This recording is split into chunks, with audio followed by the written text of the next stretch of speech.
It's Andra Zaharia here, and I'm delighted to bring you the Cyber Empathy podcast, where I share stories of kindness, curiosity, and connection that show you how humans shape online security and privacy.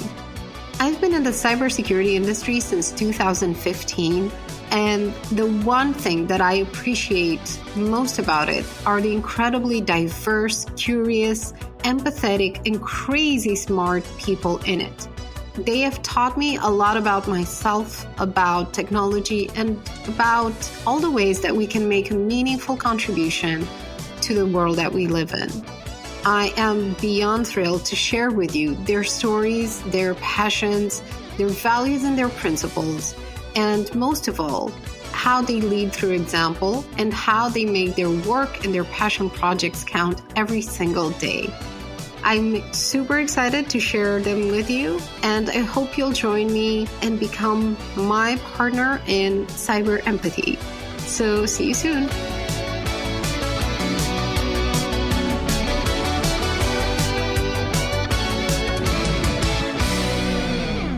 My guest for this episode is one of the people who I most appreciate in the cybersecurity space and beyond. Chris Kubecka is an absolutely incredible and experienced, committed, and energetic cybersecurity specialist whose, let's say, reach, whose just simple, expertise and kindness and generosity have always impressed me. She is consistently the type of person who shows up for the community and for the people she works with in a very generous, very honest, very empathetic way. So to talk to her for the Cyber Empathy podcast is one of the best things that I could have ever dreamt of. To give you a bit of insight into Chris's work, she has been involved with computers from a very early age. She had a role in the United States Air Force Space Command. She was a disaster recovery consultant. She even interned as a vascular surgery technician before she became a senior network operation analyst. She was the one who detected and helped stop a second wave of cyber attacks against South Korea in 2009. Plus, in 2012, she pulled off one of the greatest cybersecurity operations of all time, helping Saudi Aramco, who produces 25% of the world's oil, secure the network of over 35,000 computers and servers who were taken offline by a targeted attack. Her work is the stuff that James Bond movies are made of, and I hope that at some point we get to see a movie that's made about her life, simply because it is absolutely mind-blowing.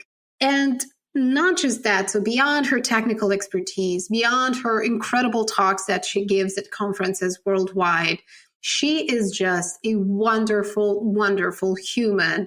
She is just so present, so warm, and such a welcoming person to talk to. This is my opportunity to say thank you to Chris for agreeing to do this small interview for the Cyber Empathy podcast.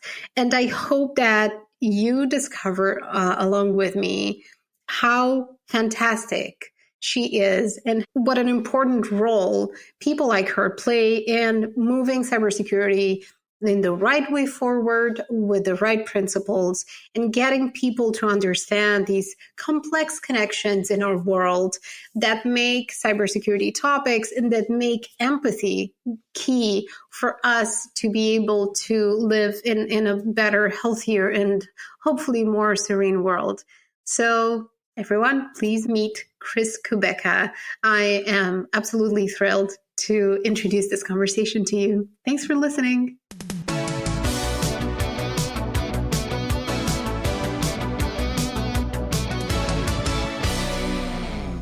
So Chris, such an honor, so much excitement behind, this microphone right now, simply because talking to you always is an incredible opportunity. You are just one of the kindest, most open, and most positive and constructive voices in the cybersecurity industry and far beyond it.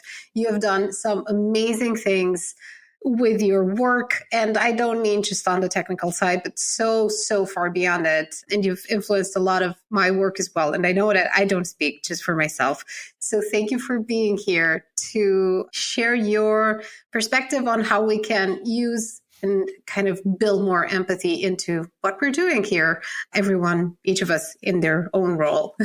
Well, thank you so much for having me. It's always a pleasure. I'm always available for you. Thank you. That is obviously ever so generous of you. So let's get right into it. You work on some very high level, very complicated, very complex things generally. So I'm trying to make this simple for the non-cybersecurity people who are listening. Your work involves some very strategic stuff that plays into technology and geopolitics and a lot of decision making. So that's a lot of there are many complex things that come together. How do you use empathy to get all of these people with all of their priorities and interests to work together for something that is, let's say, very important for the greater good of not just companies, but obviously all of the people that they serve? Well, one of the things I try to make them understand and remember myself is the fact that a politician or a minister or someone like that, at the end of the day, they're human beings and they're making decisions for human beings. So if they decide not to go forward with or are unsure of, say, a cybersecurity policy when it comes to their water infrastructure, then it's a good idea to remind them or explain some of the effects to human beings that can occur from those failures. I mean, not having clean water, for example, not only affects business from inability to produce things because water has to be of a certain quality, but also a drain on the healthcare system, the amount of illness due to lack of clean water if somebody were to attack a system, et cetera. So it actually push up costs overall quite a bit more. But again, at the end of the day, these decisions are being made that can affect actual people, everyday people, and that needs to be stressed. Absolutely. I think that gap between, let's say, the cause and effect, that is one of the most difficult things to see and relate emotionally to in cybersecurity. And that's why we don't see a lot of proactive actions still, simply because it's difficult to emotionally, let's say, metabolize those things and make them something they're close to you and part of your life and not just something that's someone else's problem and not our own. How does this work when people are in a state of crisis? Because you worked on a lot of major potential crises that would affect the entire world, literally, quite literally. How do you get people to be empathetic and to think beyond their immediate reactions? Because I can only imagine how heated things can get in a situation of that sort. I try to get them to understand what the effects are going to be immediately on them. If there's a supply chain issue where it cuts down on logistics, how much are they going to spend at the grocery store next week? Because supplies are not there, whether it be almost everybody's favorite drink, coffee, to other goods. Another one that I stress is, we might be in this state of chaos, but we need to get certain things up and running because how are you going to get paid next month? They're like, oh, yeah, I won't get paid if our business systems aren't up.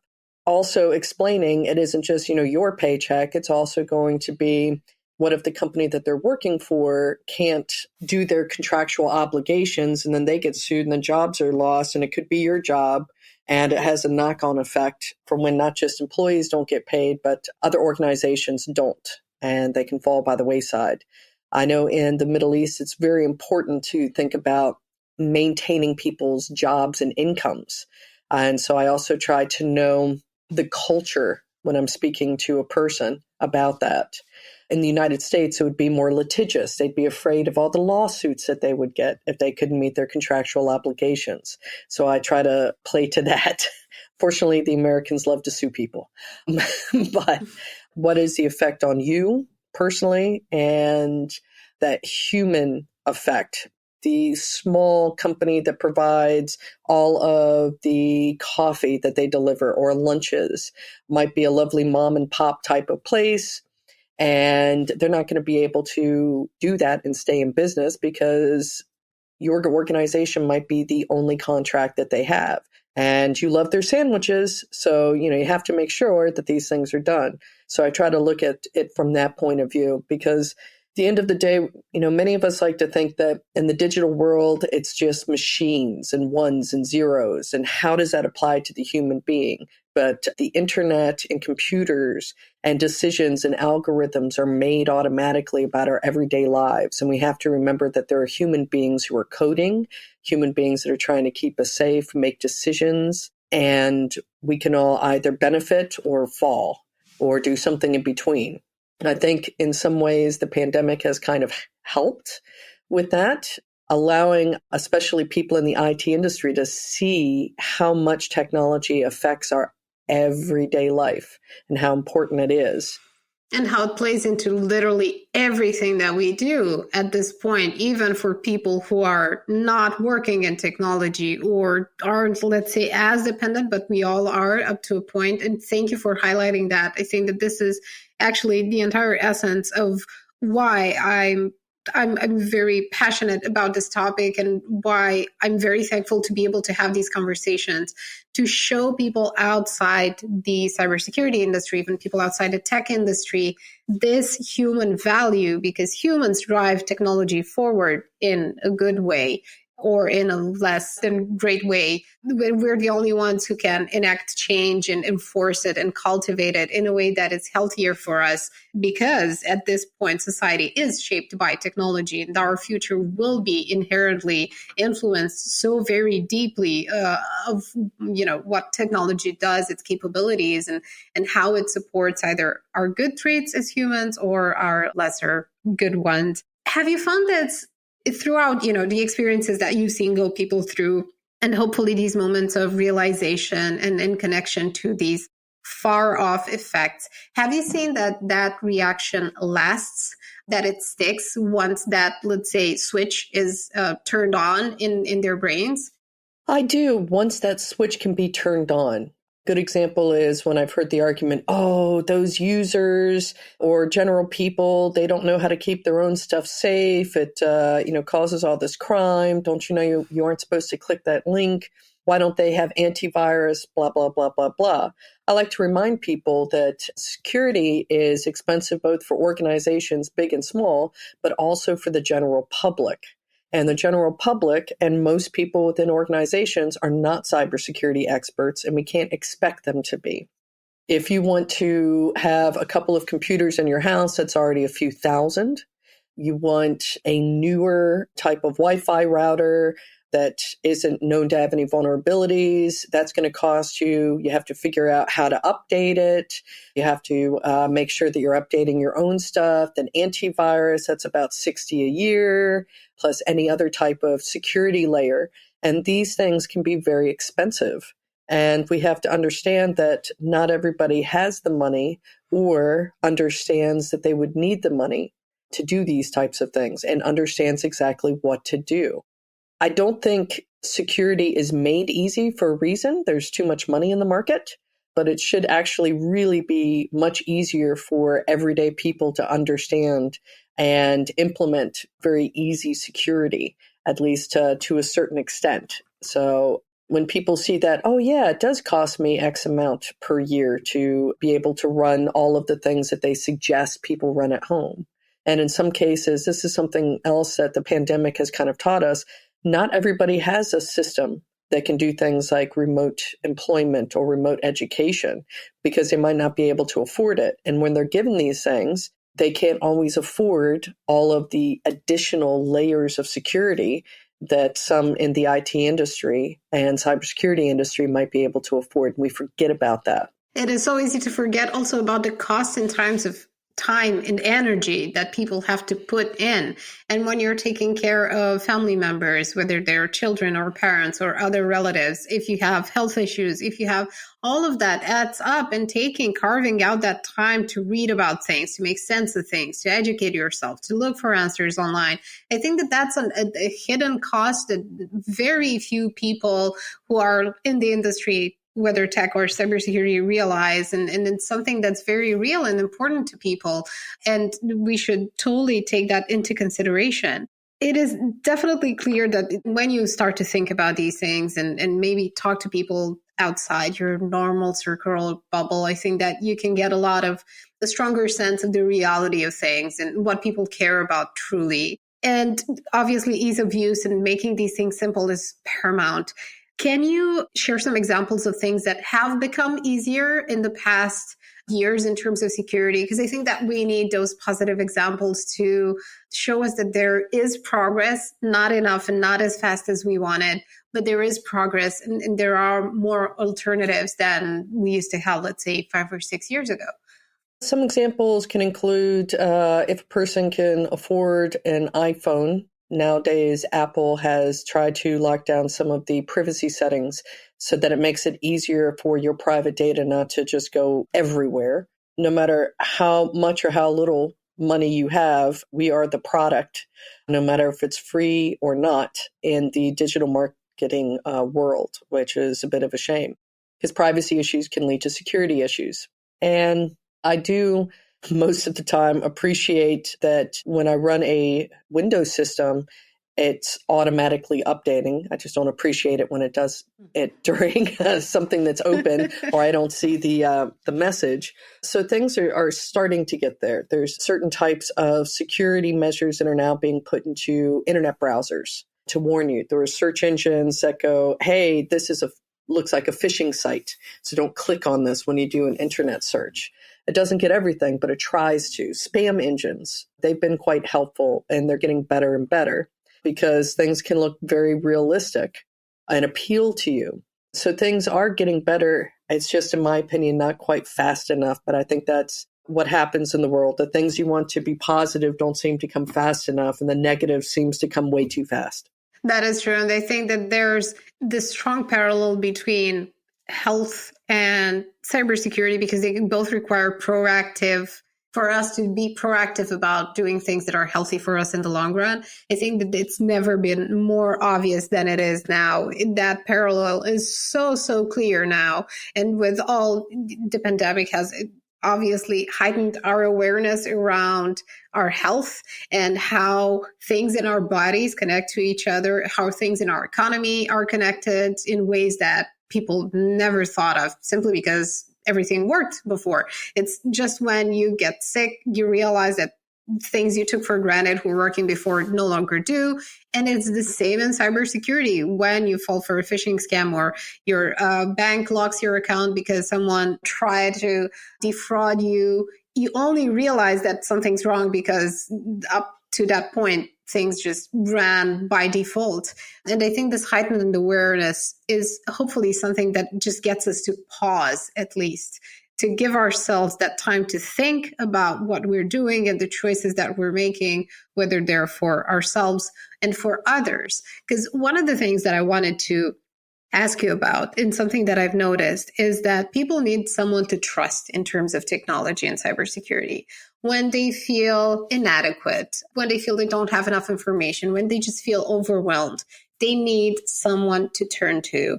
How would you, suggest or recommend that they go about this? Because obviously not everyone has someone in their close circle or family who is good at technology. So when you're, trying to figure stuff out, what do you do? There's so much out there. Where do you even start? One of the ways that I would start is if you happen to have a network, but you mentioned that not everybody might have a network of people to go to. But take a look where you can on where people have a track record of posting things that are positive, as in not only a positive attitude, but also positive of, hey, this is how you do this. Hey, this worked. It was great. Hey, fantastic. One thing I have noticed is there is a pretty nice percentage of the cybersecurity population that seems very willing to help people out. It's not all, but it's a pretty good percentage. So if you ask a question and they don't know the answer, they'll be like, hey, but I think that so-and-so would know the answer because I just don't know that topic. Let me put you in touch with so-and-so. And it gets that conversation going. It's very interesting how I've got a good amount of followers. I'm not an influencer, but I don't want to be. If people ask me questions and I can answer them, then I try to, because even though we might not be friends in real life, hey, you never know if someone that you've made friends with online can come in handy when you want or need information that they might know. And trying to foster that, because especially during times when we might be a bit more isolated, and it's very helpful. Even if we can't meet in real life, we still have that need to talk to other people and be socially interactive. Don't go for the people who are a bit too egotistical and come off as toxic. Most of the people I've met in real life who come off as that actually don't know that much. And they're trying to use that negative personality to offset. So go for the people that seem to have positive messages and appear to know what they're doing. That is a beautiful way of putting things. And one of the things that I love most about working in this industry is that I get to learn from a lot of generous people who somehow find the time and energy in their day to help others, to talk about topics, to surface topics that are incredibly important, to give examples, and they just put so much of themselves out there and into helping the community, whether it's, helping people find jobs or mentoring them or just answering questions and being in interviews and doing podcasts and having conversations like the one that we're having now. And I'm very, very thankful for that. They definitely help raise entire generations of people who will step in their kind of in their path and contribute the best that they can. In terms of being on the receiving end of empathetic experiences who really show the human quality in cybersecurity, could you share any story that made you feel, what a difference it makes to have someone be empathetic towards you when you needed it most? Because it is a very complex job that takes not just a mental capacity, but also a lot of emotional labor at the end of the day. Let's see, about 3 years ago, I was very ill, and I had like a 4-year-long illness, maybe going on 4 years now. You always forget when you're no longer sick. You have this way that your mind wipes it out. But when you're ill or something is going wrong in life, many times it affects your confidence, and it can make you seem like you were kind of drowning in the world. There was a particular person who, unbeknownst to me, had been following me in some of my work. And when we had gotten a chance to meet in real life, he was able to very much lift me up and was one of the people in a line of people that was able to make me think that I wasn't drowning. I may need a bit of a life preserver every now and then, like all of us need to. But he also started introducing me to his network and was a real confidence builder during that time, because at the time I really thought I didn't do anything very important. And sometimes you need positive people in your life, not just flattery or something like that, but positive people to not only tell you, yes, you are a human being, you are doing great, and let me make sure you do even better. So that was a very positive experience for me.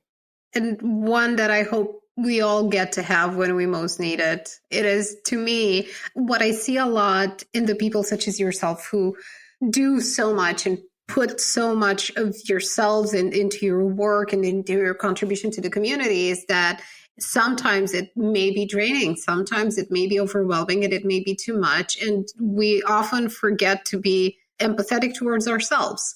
I think that we're sometimes very skilled at practicing self-empathy and realizing when we need to take more time for ourselves and help ourselves before we help others.